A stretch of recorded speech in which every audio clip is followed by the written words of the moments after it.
Saudaraku, Lailatul Qadar adalah malam yang penuh keberkahan, bertambahnya kebaikan. Allah Subhanahu wa taala berfirman, "Inna anzalnahu fi lailatin mubarakah, inna kunna mundirin, fiha yufraqu kullu amrin hakim."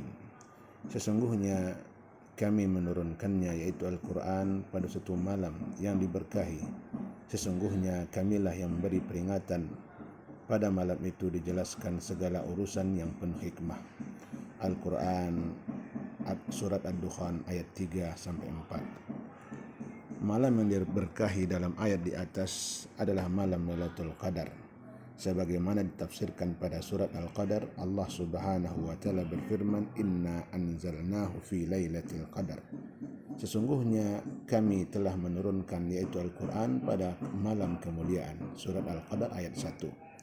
Keberkahan dan kemuliaan yang dimaksud disebutkan dalam ayat selanjutnya, "Lailatul qadri khairun min alfi syahrin, tanazzalul malaikatu warruh fiha biizni rabbihim min kulli amr, salamun hiya hatta matla'il fajar."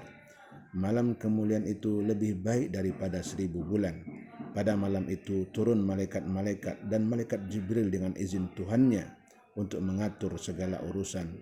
Malam itu penuh kesejahteraan sampai terbit fajar. Surat Al-Qadar ayat 3-5. Sebagaimana kata Abu Hurairah, malaikat akan turun pada malam Lailatul Qadar dengan jumlah yang tak terhingga.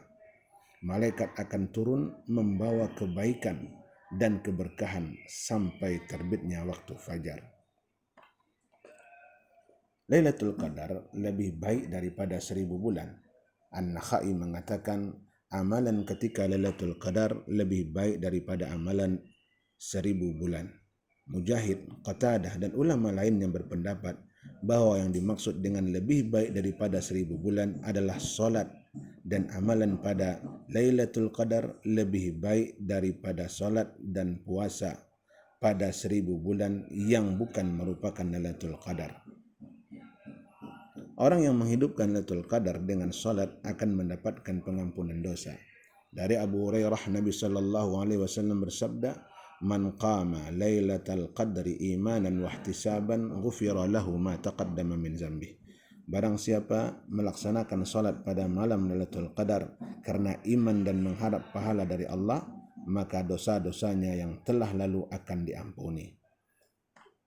Kapan Lailatul Qadar itu terjadi? Lailatul Qadar itu terjadi pada 10 malam terakhir di bulan Ramadan. Sebagaimana sabda Nabi Muhammad SAW, "Carilah Lailatul Qadar pada 10 malam terakhir dari bulan Ramadan." Terjadinya Lailatul Qadar pada malam-malam ganjil lebih memungkinkan daripada malam-malam genap. Sebagaimana sabda Nabi SAW, "Carilah Lailatul Qadar pada malam ganjil dari 10 malam terakhir di bulan Ramadan."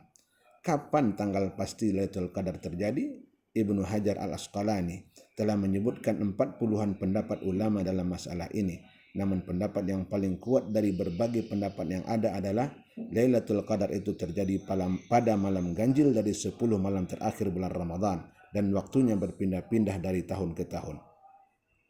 Para ulama mengatakan bahwa hikmah Allah menyembunyikan pengetahuan tanggal pasti terjadinya Lailatul Qadar adalah agar orang bersemangat untuk mencarinya. Hal ini berbeda jika Lailatul Qadar sudah ditentukan tanggal pastinya. Justru nanti malah orang-orang akan bermalas-malasan. Tanda Lailatul Qadar, Ibnu Hajar Al-Asqalani berkata, ada beberapa dalil yang membicarakan tanda-tanda Lailatul Qadar, namun itu semua barulah tampak setelah malam tersebut berlalu. Di antara dalil perkataan beliau di atas adalah hadis dari Ubay bin Ka'ab radhiyallahu anhu berkata, "Hiya lailatul lati amarana biha Rasulullah sallallahu alaihi wasallam bi qiyamiha. Hiya lailatu sabihati 27 wa amaratuha an tatlu asy-syamsu fi sabihati yaumiha bayda la syi'a laha." Malam itu adalah malam yang cerah, yaitu malam ke-27 dari bulan Ramadan. Tanda-tandanya ialah pada pagi harinya matahari terbit berwarna putih tanpa memancarkan sinar ke segala penjuru. Hadis riwayat Imam Muslim nomor 762. Dari Ibnu Abbas, Rasulullah sallallahu alaihi wasallam bersabda, Lailatul Qadri lailatun samhah, talqah la harah wala baridah, tusbihu syamsu sabihatuha dha'ifatan hamra. Lailatul Qadar adalah malam yang penuh kemudahan dan kebaikan. Tidak begitu panas, juga tidak begitu dingin. Pada pagi hari, matahari bersinar tidak begitu cerah dan tampak kemerah-merahan. Hadis riwayat At-Tailasi dan Al-Baihaqi dalam Syu'abul Iman. Jika demikian, seorang Muslim tidak perlu mencari-cari tanda Lailatul Qadar karena kebanyakan tanda yang ada muncul setelah malam itu berlalu. Yang mesti dilakukan adalah memperbanyak ibadah pada 10 hari terakhir Ramadan. Niscaya dia akan mendapatkan malam penuh kemuliaan tersebut. Bagaimana seorang Muslim menghidupkan malam Lailatul Qadar? Sudah sepantasnya seorang Muslim lebih giat beribadah ketika itu dengan dasar iman dan semangat mengharapkan pahala berlimpah dari sisi Allah. Seharusnya dia dapat mencontoh nabinya sallallahu alaihi wasallam yang giat beribadah pada 10 hari terakhir bulan Ramadan. Beliau seperti itu demi meraih malam yang mulia yaitu Lailatul Qadar.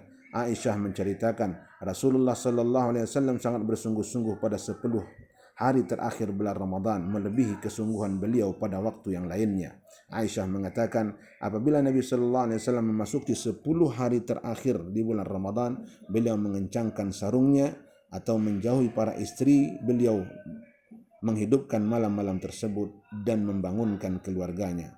Adapun yang dimaksudkan dengan menghidupkan Lailatul Qadar adalah menghidupkan mayoritas malam dengan ibadah dan tidak mesti seluruh malam. Bahkan Imam Asy-Syafi'i dalam pendapat beliau yang terdahulu mengatakan, barang siapa yang mengerjakan solat Isya dan solat subuh pada malam Lailatul Qadar, berarti ia telah dinilai menghidupkan malam tersebut. Menghidupkan Lailatul Qadar pun bukan hanya dengan salat, tapi bisa pula dengan zikir dan tilawatul Quran. Namun, amalan salat lebih utama daripada amalan lainnya pada malam Lailatul Qadar berdasarkan hadis, barang siapa melaksanakan salat pada malam Lailatul Qadar karena iman dan mengharap pahala dari Allah, maka dosa-dosanya yang telah berlalu akan diampuni. Saudaraku, mudah-mudahan pada Ramadan tahun ini kita bisa mendapatkan malam Lailatul Qadar. Amin amin ya rabbal alamin.